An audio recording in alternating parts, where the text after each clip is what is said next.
dalam kekristenan. Saya adalah seorang pendeta, memiliki jemaat. Saya merasa bangga pada saat ini saya telah memeluk Islam. Lalu saya membanding-bandingkan antara Alkitab dengan Al-Quran. Saya tertarik untuk mengomentari seorang yang lagi viral, mu'alaf dari Manado. Dia bilang, bagaimanapun saya adalah benteng kekristenan, benteng untuk menjawab itu semua.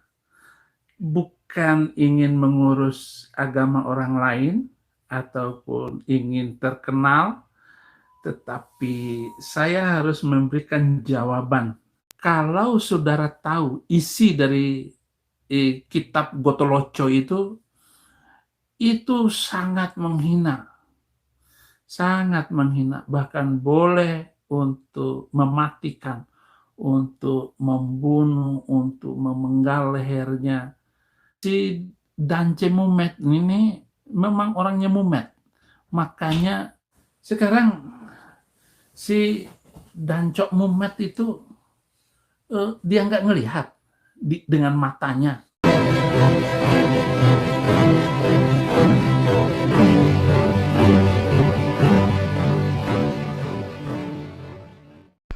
Assalamualaikum warahmatullahi wabarakatuh. Innal hamda wa syukrulillah nahmaduhu wa nasta'inuhu wa nastaghfiruh wa na'udzubillahi min syururi anfusina wa min sayyiati a'malina may yahdihillahu fala mudhillalah wa may yudlil fala hadiyalah. Allahumma shalli wa sallim ala sayyidina Muhammadin wa ala alihi wa sahbihi ajmain, amma ba'd. Puji syukur kehadirat Allah Subhanahu wa taala karena kita masih diberikan waktu dan kesempatan ya berjumpa kembali melalui channel Salam Satu Akidah. Semoga kita semua tetap diberi kekuatan serta keteguhan hati oleh Allah Subhanahu wa taala untuk terus meningkatkan iman serta ketakwaan kita kepada Allah Subhanahu wa taala. Baik, saudaraku semuanya, pada kesempatan kali ini saya cukup tergelitik ya dengan video dari Taipudin ya, yang mengomentari salah seorang mu'alaf kita yang belum lama ini menyatakan diri memeluk agama Islam. Beliau adalah seorang pendeta sekaligus seorang doktor teologi di kekristenan ya. Beliau adalah Jance Mumet, berasal dari Manado. Nah, jadi Taipudin ini setiap ada para mu'alaf ataupun mu'alafah ya, apalagi orang-orang tersebut adalah berpendidikan tinggi seperti halnya Bapak Dr. Jance ini, maka Taipudin ini seperti orang yang kebakaran jenggot ya, melihat begitu banyaknya mu'alaf yang kemudian memeluk agama Islam. Nah, hal ini tentu kita sangat paham bahwa Taipudin ini sebenarnya tujuan dan misinya adalah untuk membalas sakit hatinya karena pernah di penjara ya. Itu yang pertama. Kemudian yang kedua, dia menjadi murtad. Jelas itu karena memang tidak merasa dia adalah makhluk ciptaan Allah Subhanahu wa taala ya.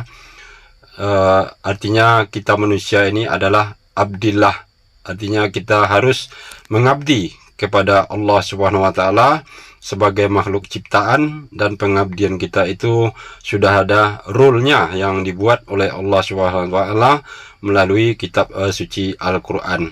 Jadi orang-orang yang menolak serta mengingkari ketetapan rule tersebut tentu akan ingkar dan mempunyai konsekuensi ya terhadap dirinya. Nah, begitu juga sebaliknya, seperti halnya Bapak Dr. Jance ini, yang kemudian mendapatkan kebenaran di dalam ajaran Islam, terutama kitab suci Al-Quran ya, karena memang itulah pedoman utama umat Muslim untuk melakukan pengabdian kepada Allah SWT seperti apa yang diinginkan atau dikehendaki oleh Allah SWT. Kemudian ditambah lagi kebenaran berdasarkan kitab yang beliau yakini dahulu ya, yaitu Bible, yang mana tentu di situ hanyalah perkataan Yesus sendiri yang harus dipercayai ya, bahwa Yesus tersebut hanyalah seorang utusan, bukan Tuhan seperti yang beliau yakini sebelumnya. Jadi Saifuddin ini jelas ingkar serta menolak ketentuan dari Allah Subhanahu Wa Taala, karena memang tidak sanggup atau tidak mampu untuk mengerjakan segala perintah serta syariat di dalam agama Islam ya, makanya dia menjadi kafir dan murtad. Nah, untuk lebih jelasnya apa saja yang nanti yang akan dikatakan oleh si Taiuddin ini mengomentari mualaf kita Pak Jance ya, kita akan simak, dan sebelumnya terlebih dulu kita dengar bagaimana pengakuan serta perjalanan Bapak Jance ini sehingga menemukan kebenaran di dalam Islam. Oke, langsung saja kita simak videonya.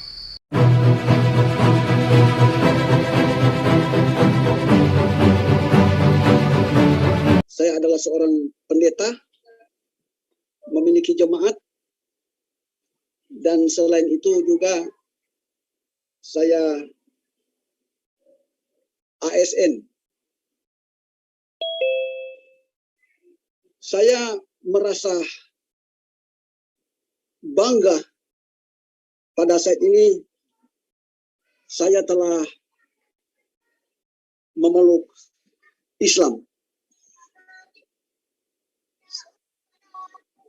Awal pertama saya seorang pemerhati, cinta perbedaan, serta belajar tentang Islam. Saya pernah menjadi dosen Islamologi untuk mengembangkan profesi itu. Saya juga belajar bahasa Arab dan saya mencoba membaca Al-Quran itu, walaupun keterbatasan itu nyata, tapi saya tetap mencoba membaca Al-Quran itu dari juz 1 sampai 30 dalam bahasa Arab dan bahasa Inggris. Lalu saya membanding-bandingkan antara Alkitab dengan Al-Quran. Saya temui ada sesuatu yang spesial pada Al-Quran itu. Bukan berarti saya meremehkan atau mengabaikan kitab suci Bible itu. Bukan. Namun saya temui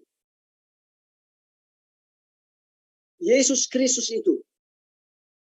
Jadi saya masuk Islam karena saya taat kepada perkataan Yesus itu sendiri. Seperti pada Yohanes pasal 17 ayat 3. Hidup yang kekal itu mengenal Allah satu-satunya. Dan aku adalah utusan. Yesus mengungkapkan sesembahan satu-satunya adalah Allah. Ini menunjukkan bahwa Yesus itu mengajarkan kepada umatnya bahwa di bawah kolong langit ini, bahkan di sorga, hanya ada satu Allah yang disembah. Selanjutnya, Yesus menyatakan bahwa dia adalah utusan, berarti dia adalah nabi. Cross check, dan ini juga diungkapkan dalam Al-Quran. Batalah iman seorang muslim jika tidak mempercayai Isa Al-Masih. Lalu selanjutnya, Isa Al-Masih mengungkapkan, aku datang ke dunia tidak akan merombak Taurat. Dan ini dilakukan oleh sahabat-sahabat kita muslim.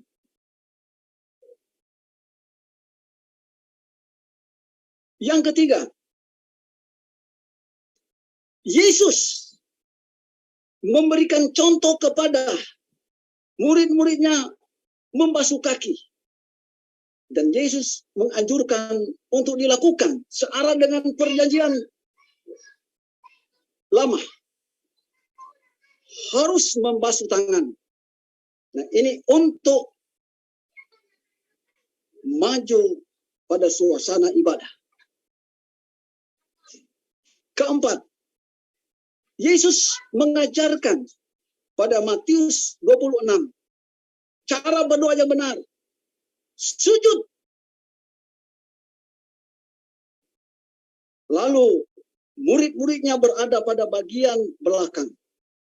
Hal ini dilakukan oleh sahabat-sahabat kita muslim.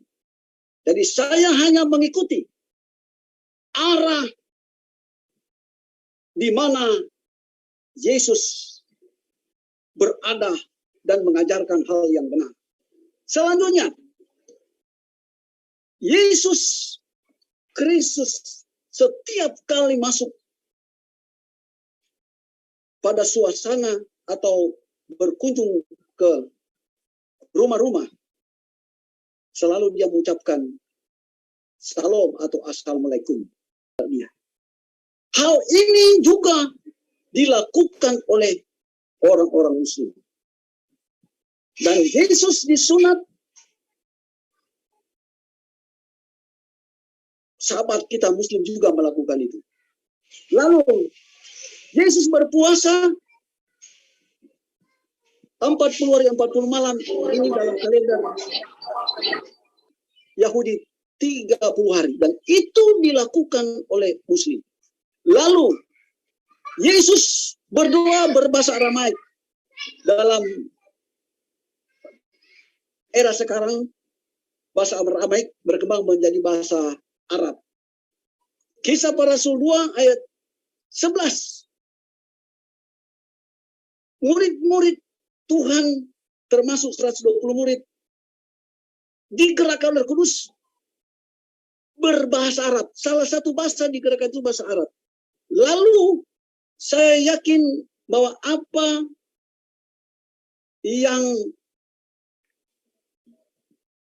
dikomunikasikan atau bahasa yang dipakai oleh manusia pertama Adam dan Hawa, saya yakini itu adalah bahasa Aramaik, yakni bahasa Arab.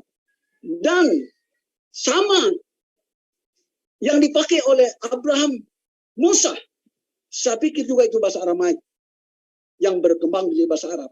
Kalau kita tarik benang kehidupan secara regenerasi, maka ketemu penyembahannya orang-orang muslim itu berbahasa Arab. Selanjutnya juga, dalam Bible itu diungkapkan, hendaklah kamu berketopong keselamatan. Itu hanya helmet, penutup kepala. Dan Yesus juga ketika masuk ibadah, membungkus kepalanya.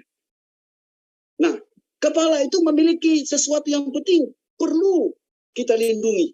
Mata, hidung, telinga, perlu dilindungi. Dan saya memperhatikan itu dilakukan oleh sahabat-sahabat kita Muslim. Yang terakhir, Yesus mengandalkan Allah. Sahabat-sahabatku Muslim kalau berdoa dalam nama Allah, Bismillah, ini menunjukkan bahwa hati kita konsentrasi dengan Allah sebagai sesembahan.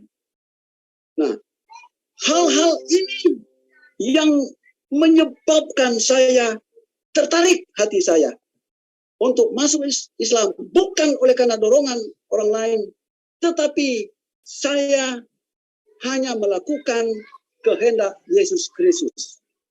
Nah, saudaraku semuanya, sangat luar biasa ya pengakuan dari Bapak mu'alaf kita ini, bagaimana perjalanan beliau untuk menemukan fakta kebenaran di dalam Islam.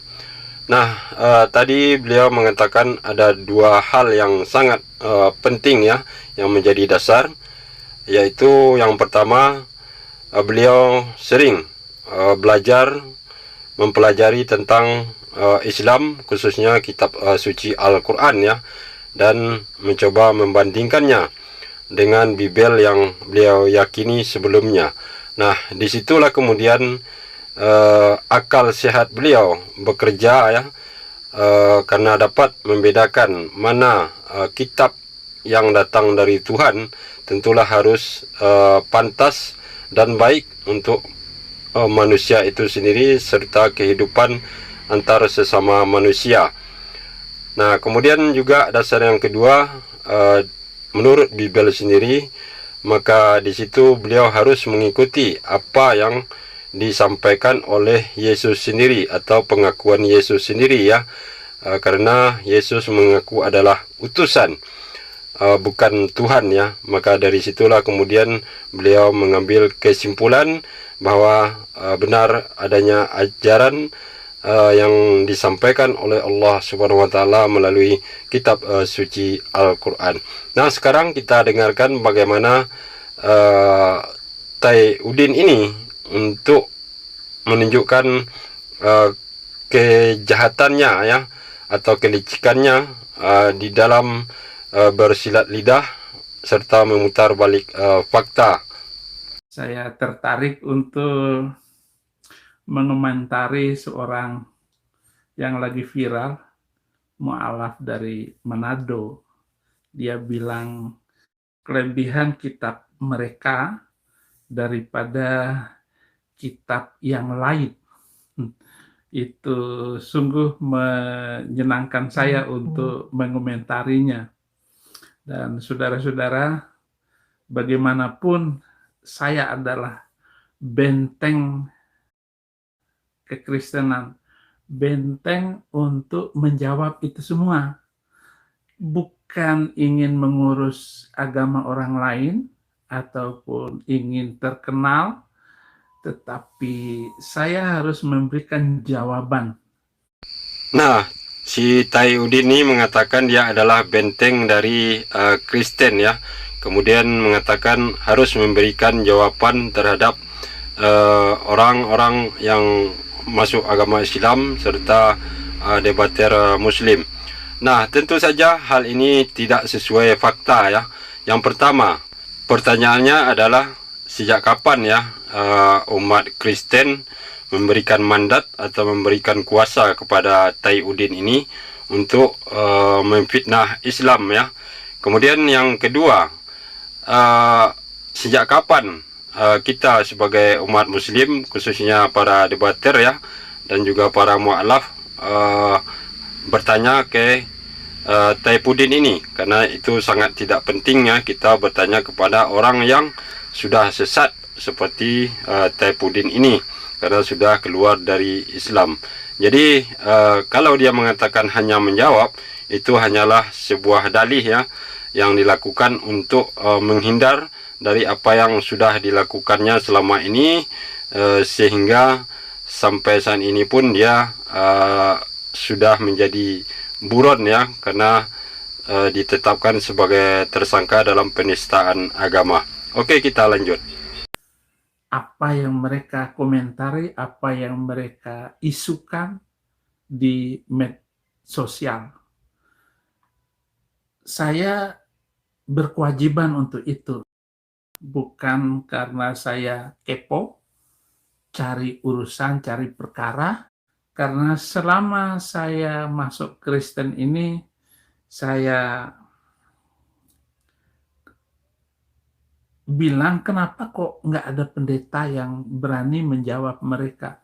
Kenapa pendeta tidak meluruskan pendapat-pendapat mereka itu? Dan lebih daripada itu, kekristenan dihina, diejek selama ini, diam saja, tidak dijawab.